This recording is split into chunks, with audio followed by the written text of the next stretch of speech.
Today's video is sponsored by my friends over at Exo Terra. Make your reptiles feel at home.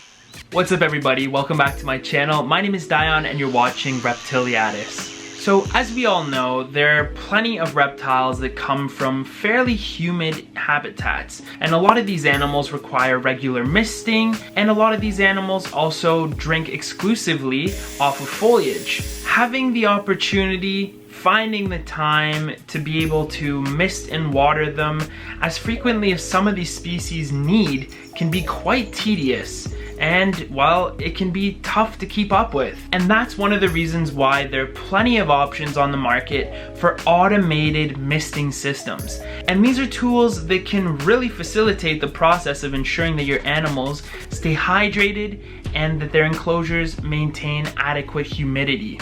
So in today's video, Exo Terra was gracious enough to send me the Monsoon MULTI right here, which is the largest model they carry, as well as the new Monsoon SOLO, which is the smaller unit. We're gonna go over both of these models and take a look at why the new improved Monsoon is a really great option for you if you're considering installing a misting system for your pet reptiles. As a hobbyist who's been keeping reptiles for quite a few years now, I've had the pleasure of using a few types of misting systems. You know, there are some misting systems that are zoo grade where you have to install your own reservoir and drill holes in the screen and install misting nozzles, and some of these products are fantastic, no word of a lie. I use a lot of them myself and I'm very happy with them. But the thing about systems like that is that they're not necessarily user friendly. You know, for someone who's coming into the hobby and maybe has, let's say,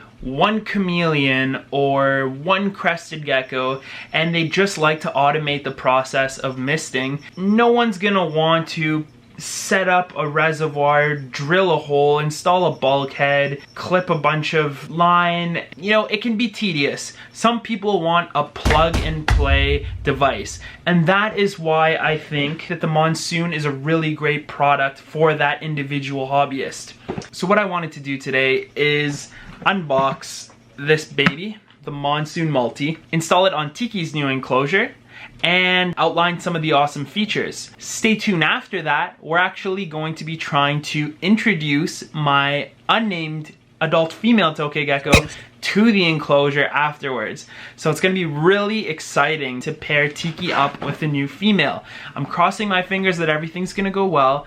But yeah, that'll be closer to the end of the video. For now, let's go ahead, unbox this Monsoon and take a closer look at it.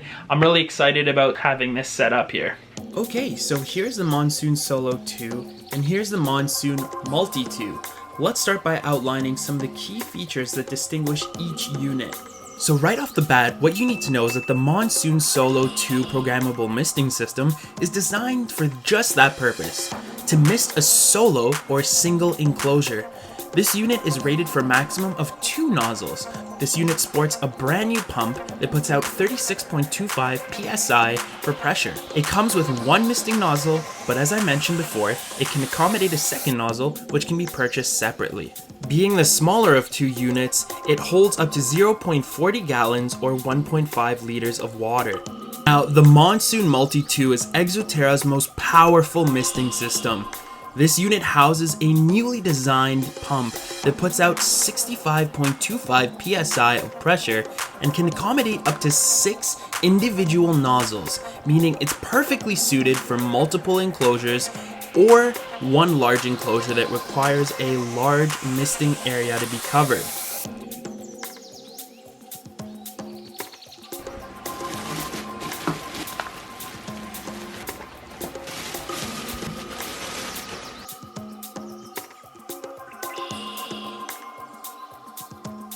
Right out of the box, this unit comes with 2 misting nozzles, extra tubing, a Y splitter, as well as 2 extra nozzle heads. An airstone filter ensures that debris will not pass up into the pump. This unit also comes with 2 extra suction cups to better secure your tubing. Naturally, to match its capability, the Monsoon MULTI II has a much larger reservoir capable of holding up to 2 gallons or 8 liters of water. Alright everyone, now's the fun part. I'm going to install the unit to Tiki's enclosure. First we'll start by installing the airstone filter with the hose line so that water gets drawn from the reservoir into the pump. Next we're going to install the misting nozzles. I'm going to be placing one on each side of the enclosure so that the spray covers the majority of the terrarium. Now that the nozzles are placed where I'd like to have them, it's time to pop the lid open and feed them through the back. Conveniently, Exo Terra has this slot hidden in the back of the lid so that you can seamlessly hide your hose lines and fit them into these grooves, nestle them, and place the lid back on.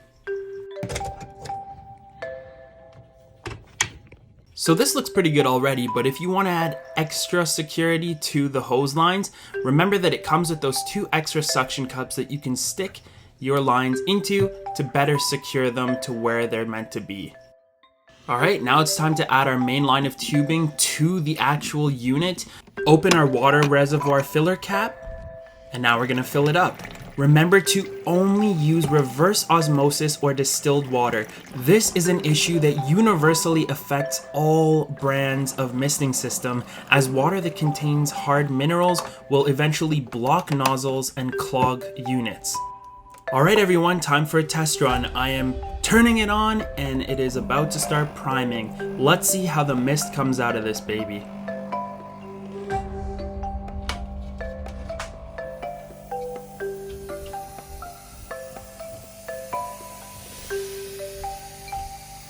Beautiful! That's actually a really nice fine mist. Right off the bat, one of the things I really enjoy about the Monsoon unit is that when it's running, it doesn't produce a lot of noise or vibration. Listen closely.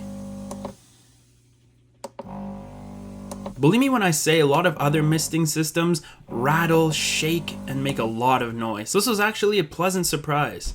Now, the unit performs really well when it's situated right beside the enclosure, but I wanted to put the pressure to the test by placing it on the floor. I really wanted to see how it would do because this is not only 28 inches of stand height, but an additional 36 inches of enclosure height. For a total of 64 inches of distance, it would have to pump water up to the nozzles. I was pleasantly surprised to see that it had no effect on the misting potential, as you can see from this footage here.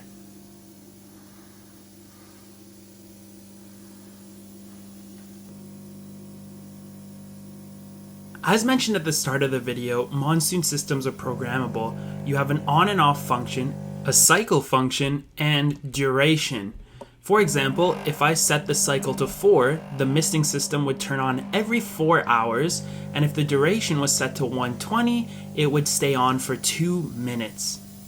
Alright guys, so one thing I want to say is I've had the pleasure of running the Monsoon Multi on Tiki's enclosure for some time now. And what I can say is Exo Terra has taken the time to make some serious improvements to their Monsoon system. They ended up identifying some of the flaws that they felt they could improve on with the last system. A little bit of leaking, moisture getting into the top of the unit from what I understand. Exo Terra replaced their turn-up controls with waterproof buttons to ensure that the product would be waterproof and sealed. They switched the pump out for a model that puts out a lot more pressure, which is awesome to see. And they also changed the grading of the plastic tubing so that it is much more durable and much less prone to any types of leaking. Previous versions of the Monsoon used a polyurethane tubing that would occasionally spring leaks in the long term from the acidity, alkalinity, and high pressure of the unit. They identified this issue and now offer a much more resistant polyether tubing. I really do appreciate brands that take the time to innovate and improve their products over time. I mean, that's what you want. That's the customer satisfaction you're looking for. No bias here. I like to be as objective as possible. Yes, I am sponsored by Exo Terra, but I like to think that I approach these reviews open-mindedly, but I want to review products in such a way that you guys are going to benefit from the recommendation. My experience so far has been really positive, and that's why I'm sharing it with you guys. Alright guys, so Tiki has been living in his newly set up enclosure for a a few weeks now, and it is time to try and introduce my female Tokay to him. I've never really shown you guys this girl. I think I did back in BC maybe once or twice. Alright guys, so here she is. I got her out. I don't want to stress her too much more than I have already, but have a look. Beautiful chonker of a female. And what I like is that she's pretty big. I know she wasn't $14.99, it's just an old fruit fly container.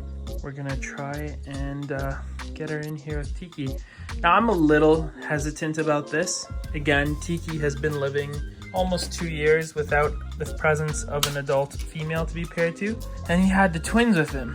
And he was very defensive. The last time I tried to pair these two together was with the twins, and he was very aggressive towards her, but they were also very young at the time. So what I'd like to do is actually try and put her in like this. Or just, whoa, oh my gosh. Okay, that actually kind of scared me.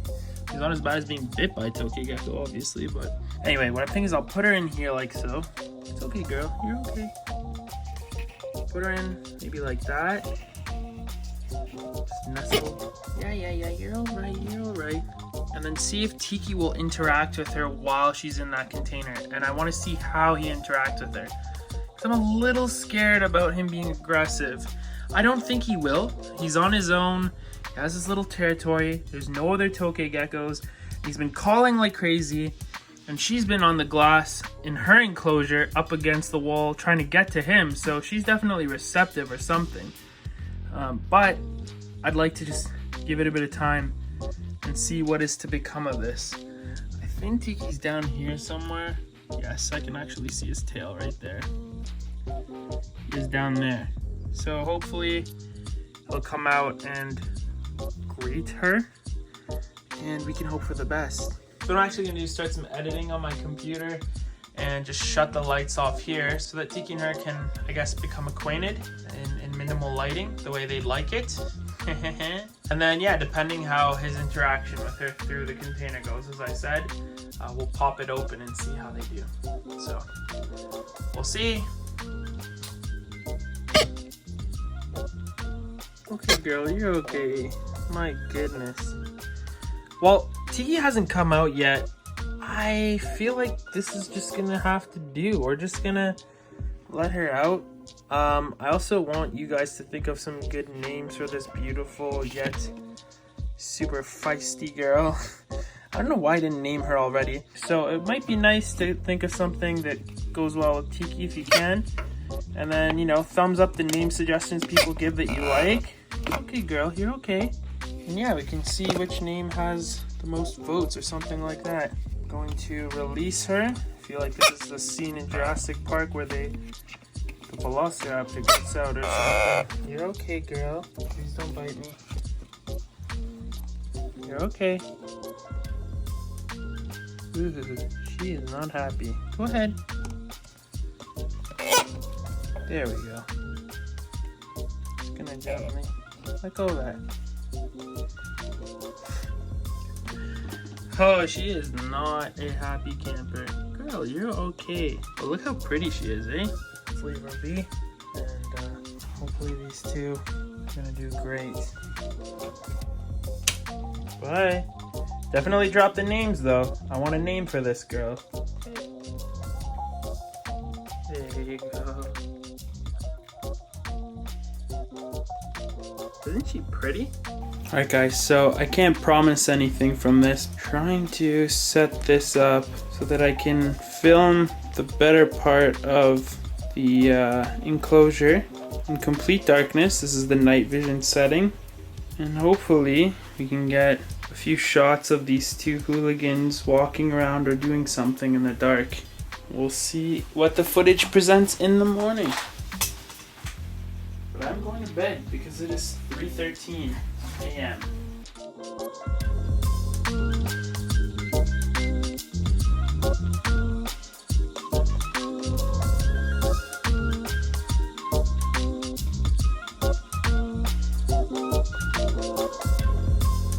As you guys can see, Tiki and the unnamed female are actually getting along really well.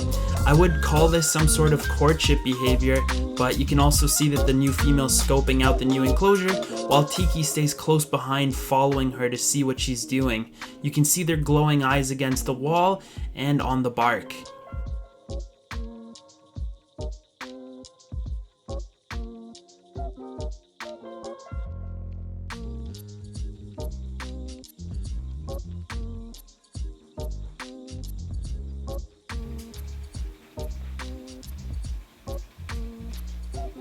Alright, so it's the next morning, everyone.